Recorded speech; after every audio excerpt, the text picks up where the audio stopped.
ليكن حبك للأرض بداء ليكن يومك للشعب ودادا ليكن حبك দুর্গতরা যদি তাদের জীবনটা ফিরে না পায় সেটা তো অনেক আমার এই জিনিসটা পাওয়ার তো অনেক ভ্যালুয়েবল।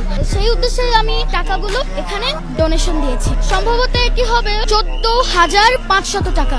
এই টাকাটা জমানোর উদ্দেশ্য মূলত উমরা করার জন্য। দ্বিতীয় শ্রেণীর শিশু মিমের হাতে যে ব্যাংকটি, তার মধ্যে আছে 3 বছর ধরে জমানো সাইকেল কেনার টাকা। কিন্তু বন্যা পীড়িত মানুষের জন্য ছোট্ট শিশুটি নিজের শখ উৎসর্গ করে পুরো ব্যাংকটি তুলে দিলেন ত্রাণ সংগ্রহ করা কর্মীর কাছে।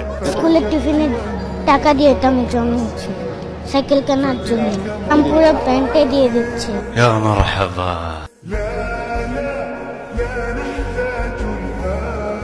আমি 1998 এর বন্যা দেখিনি, কিন্তু 2024 এর বন্যা দেখেছি। আমি 98 এর খান্না দেখিনি, 24 এর আর্তনাদ শুনেছি। বন্যার জলে হারাই যত স্মৃতি, দেখি নতুন কষ্টের খেলা এই জীবনের গীতি। জুলাইয়ে হলো রক্তের বন্যা, আগস্টে এলো জল, ভেবেছিল হার মেনে নিব না হয় গুটিয়ে ছল। তবু লড়াইয়ের শক্তি ধরে বুকের পাটা ঠানি, দেশকে শোনায় মুড়াবো একদিন গর্ব নতুন রানী। জল রক্তের ঢেউ পেরিয়ে স্বপ্ন রয়ে যায়, সব বাধা ঠেলে এগিয়ে যাব, থামবে না এই মহাকায়। জুলাই আগস্টের গল্প নিয়ে দাঁড়ায় নতুন বোর্ড, জয় আমাদের হবেই, এটাই আমাদের গৌরবের জয় গড়। আমাদের দেশের যে অবস্থা বন্যা, আমরা মেন্টালিটি এইটাই নিচ্ছি যে আমাদের জিততেই হবে।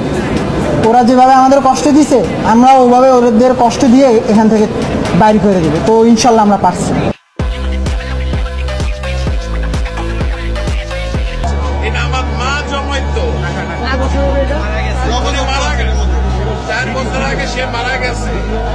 আমি জানি না এটার মধ্যে কি আছে, আছে অনেক কিছুই আছে, কি আছে আমি জানি, এটা আমি দিয়ে গেলাম।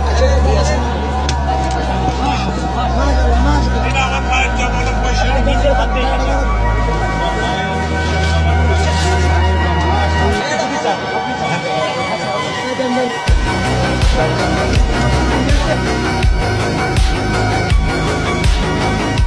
নতুন বাংলাদেশে আমরা এক নতুন স্বপ্নের বেলায়, হিন্দু কমায় পূজার খরচ দেয় বানবাসীদের মেলায়। মুসলিম দিচ্ছে মসজিদের সব, বানবাসীর মুখে হাসি, বৌদ্ধ নেমে এসেছে পাহাড় ছেড়ে। ভিক্ষুকটাও পথের ধারে ভিক্ষার টাকায় দেয় সান্ত্বনা, সবাই মিলে এক নতুন দেশ, মানবতার এই বুনান কানা। একসুরে বাধা সবাই মিলে নতুন বাংলাদেশে দেই ঢাক, এখানে নেই বিভেদ কোনো, সবাই আছে একসঙ্গে একসাথ।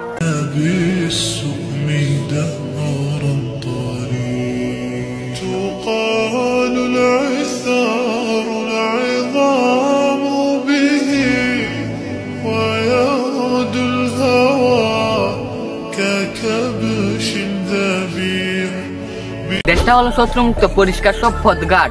এবার পালা অনলাইনটা মুজবা ময়লা, দূর করবো খালো কালির সব রাত। মিথ্যে কথা, ফালতু ড্রামা, অডিয়েন্সদের দুকা, এসেছি ফিরে জানিস তো কেমন আমি লুকটা। নেতিবাচকতা, অশ্লীলতা এবার দিতেই হবে দুলা, সবাই জানুক অনলাইনটা হবে পরিষ্কার, এবার রুস্টারদের পাল্লা। যেই চড়াবে অশ্লীলতা পাবে শাস্তি, কেউ পাবে না রেহাই। এইবার তা রাখছি সবার জন্য, আই এম ব্যাক, সময় এবার সাফাই।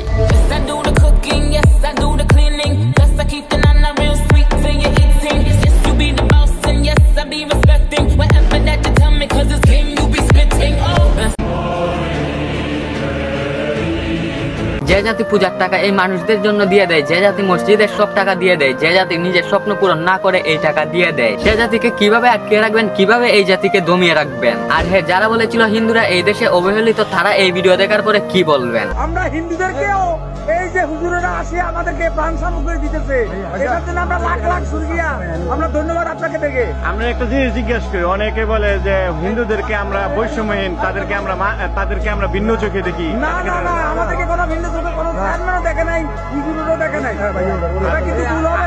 আমরা ত্রাণ পাচ্ছেন তো? আমরা প্রাণ পাচ্ছি। আচ্ছা যাক, আলহামদুলিল্লাহ।